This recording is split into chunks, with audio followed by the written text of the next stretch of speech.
Minas Gerais é um estado difícil para tirar a carteira de habilitação. Você já ouviu alguém dizer isso? Bom, verdade ou não, o fato é que, segundo o Detran, no ano passado, 65% dos candidatos da capital foram reprovados no exame de habilitação.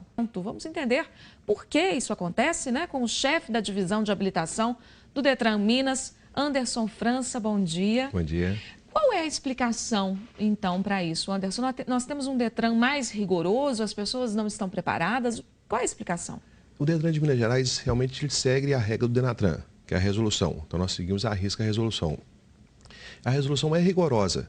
Então, vou te dar um exemplo. Se você deixar de sinalizar, fazer uma conversão, você perde 3 pontos. Então, mais uma falta, você está reprovado. Então, algumas coisas a gente pode relevar. Mas se você seguir a risca, com 4 pontos você está reprovado. Então, você deixou de sinalizar, pisou na embreagem, ficou com o pé apoiado na embreagem, já está reprovado.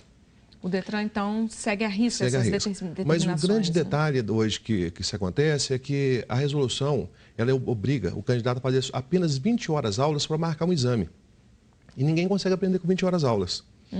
Para a parte da legislação, que é bem mais fácil, você faz no computador, que o nervosismo não conta naquela hora, você tem que fazer 45 horas aulas. Então, você passa 45 horas, senta em frente ao computador e a aprovação é muito maior. Você tem uns 70% de aprovação. Na rua na seria rua mais só com 20 horas. Então, ninguém consegue aprender com 20 horas. Então, o sistema está errado. Então, essa carga horária deveria ser maior. De quantas horas, na sua opinião? Eu acho que deveria ser no mínimo 40 horas.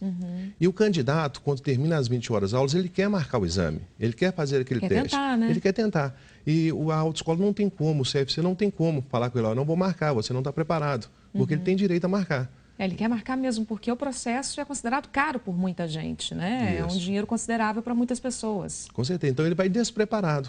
Então, despreparado, com certeza o nervosismo é maior. Então, se você não está preparado, o nervosismo toma conta. Então, ele acaba com essa reprovação. Esse número altíssimo aí em Minas Gerais.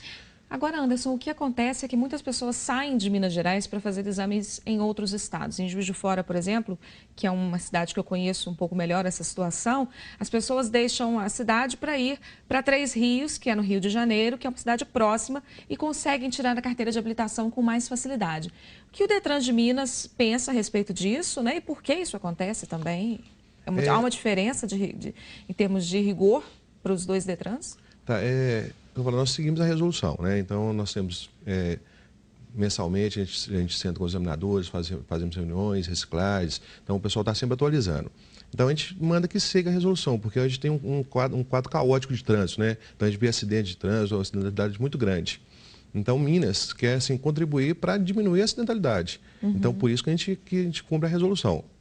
Agora, se os outros estados não cumprem a resolução, se é mais fácil tirar a carteira, então é cada Detran que faz essa contribuição para esse trânsito do Brasil. É um Detran rigoroso, mas apesar disso, pelo menos em Belo Horizonte, nem em algumas cidades também, nós vemos que os motoristas não são muito bem educados às vezes, Com certeza, né? Apesar disso. Com certeza, assim, infelizmente não é proporcional, né? A gente é rigoroso e não tem muito acidente. Tem muito acidente, a nossa malha viária é maior, né, do estado. Tem muito acidente em Minas, mas a gente tenta pelo menos o Detran fazer a parte. Controlar o candidato e aquele condutor que está o dia a dia na via pública. Quando uma pessoa leva bomba, né, no exame de direção, ela gasta mais para fazer o outro exame? Como é isso? Qual é o processo? Quando reprovada, após 15 dias, ela pode marcar um outro exame.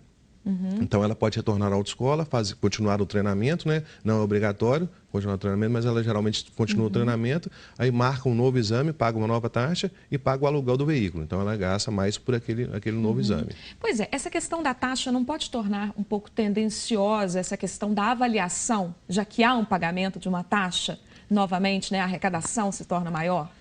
O funcionário público, hoje, ele tem, independente da arrecadação ou não, ele tem um salário no final do mês, né? Então, o servidor policial, que é hoje o examinador, então, independente de estar aprovando ou reprovando, ele tem um pagamento dele. Então, ele não depende de reprovações para receber o seu salário.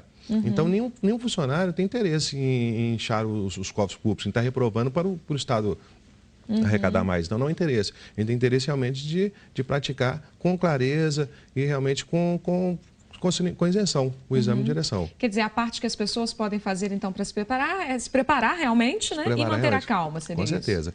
Hoje, assim, eu posso dar um exemplo do nosso exame como um jogo de futebol.